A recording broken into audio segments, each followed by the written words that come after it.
네, 동기부여 강사 고혜성입니다. 네, 또 짧은 5분 특강 준비했습니다.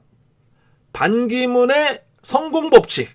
우리 대한민국의 정말 자랑, 정말 세계 대통령이라고 하는 유엔 사무총장을 10년 하신 분입니다. 네, 그러니까 한 번 하셨고 또 두 번을 하신 거예요. 그 임기가 5년인데 그래서 10년을 하셨는데 유엔이 이제 어떤 기관이라는 걸 우리가 다 알고 있는데 혹시나 지금 또 초등학생이 볼 수도 있으니까 설명을 쉽게 해드리면 네, 유엔은 세계 평화와 이 전 세계 모든 사람들의 인권을 보호하는 아주 중요한 국제 기관입니다. 그래도 이 유엔 사무총장이라는 이 자리가 저도 이번에 이제 공부하면서 또 알게 됐는데 국가 원수급으로 이렇게 대우를 받습니다. 국가 원수급이고 전 세계 어떤 외교관들 4만 명을 직원으로 거느리는 어마어마한 정말 이 역할이에요.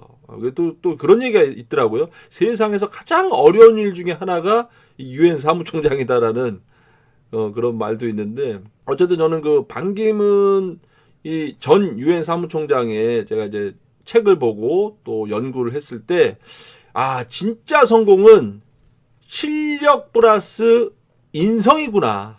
그러니까 그걸 다시 한번 뼛속 깊숙이 느꼈습니다. 그러니까 실력만 있어서는 안 된다. 반드시 인성, 인품이, 인격이 갖추어야 정말 엄청난 위대한 큰 사람이 된다라는 것을 한번 또 알게 됐습니다. 정말 이제 얼마나 훌륭하신지 인품이 제가 이제 말씀을 해드릴게요. 먼저 실력부터 말씀드리겠습니다. 실력이 얼마나 좋았는지. 일단 이분이 중학교 올라가자마자 이제 영어를 배우시는데 영어에 완전히 빠지셨어요.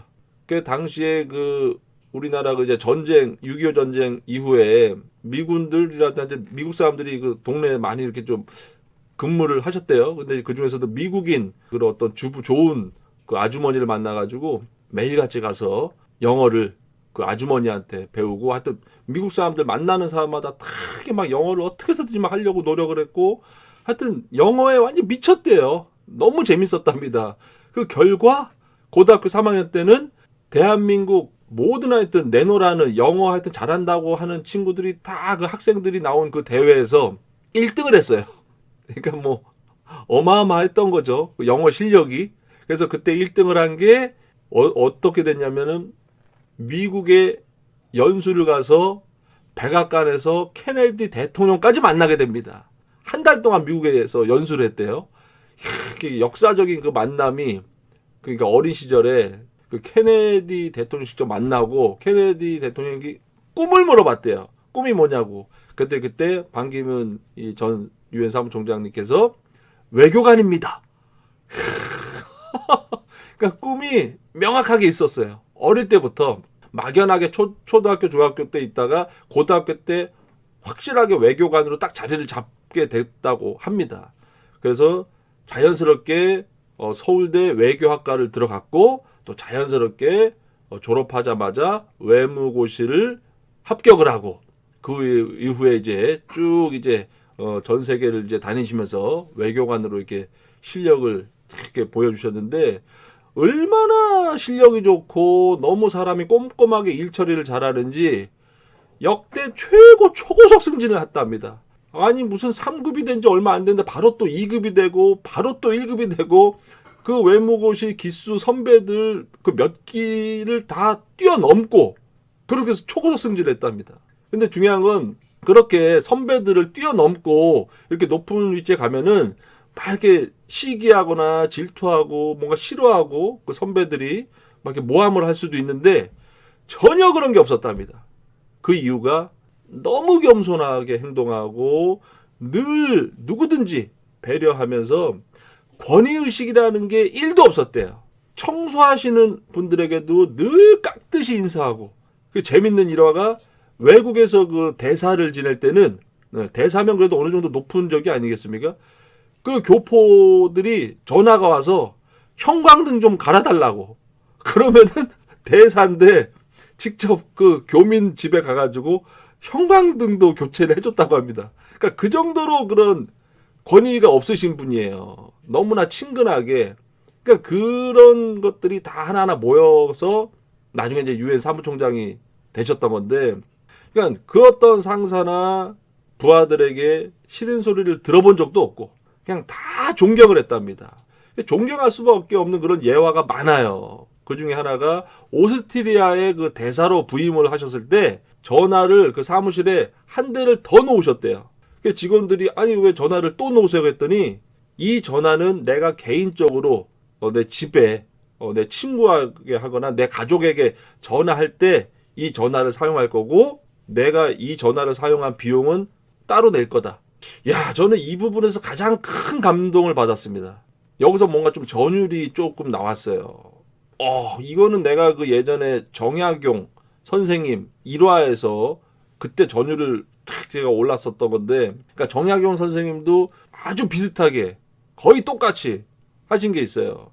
정약용 선생님도 편지를 다 이렇게 밤에 읽을 때, 그 집에서 온 편지를 읽을 때는 본인의 개인 사비로 산 양초를 불을 켜가지고 편지를 읽으셨대요.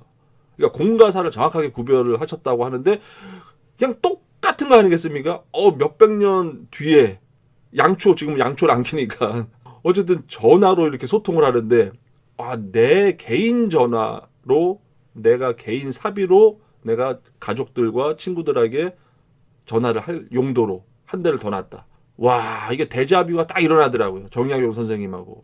그리고 또 하나의 또 어마어마한 또 그 청렴한 그 예화가 뭐냐면, 외교부 장관이면은 얼마나 높은 겁니까? 그 장관으로 있을 때 따님이 결혼을 하게 됐어요. 근데 아무에게도 말을 안 했답니다. 아무한테도 얘기를 안 했대요. 친구들 다 얘기를 안 했답니다. 그 직장에 전부 얘기를 안 했대요. 그러니까 그 직원들이며 얼마나 하여튼 인맥이 많으셨겠어요. 장관이면 아무도 안 부르셨대요. 와, 이게 있을 수 없는 일이죠. 이게 어떻게, 그러니까 공직에 계시는 분들이 정말, 이 일화를 보시면 진짜 이것이 진정한 공무원이구나. 그러니까는 구체적인 증거로 외교부 차관으로 있을 때는요, 그때도 전셋집에 사셨답니다. 그때도 차관으로 있을 때도.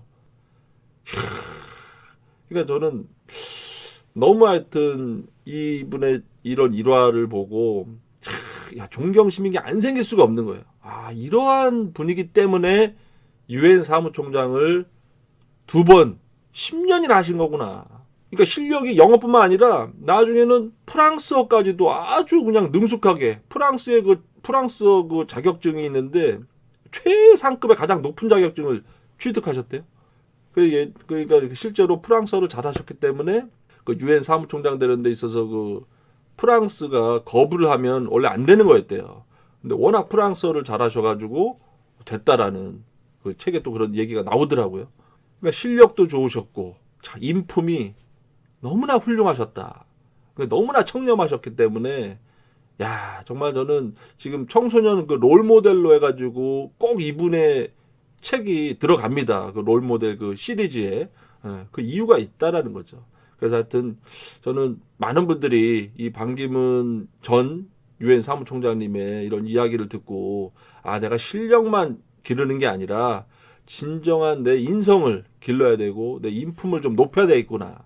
그러니까 실력이 좋으면 올라갈 수는 있겠지만 오래 못 갑니다.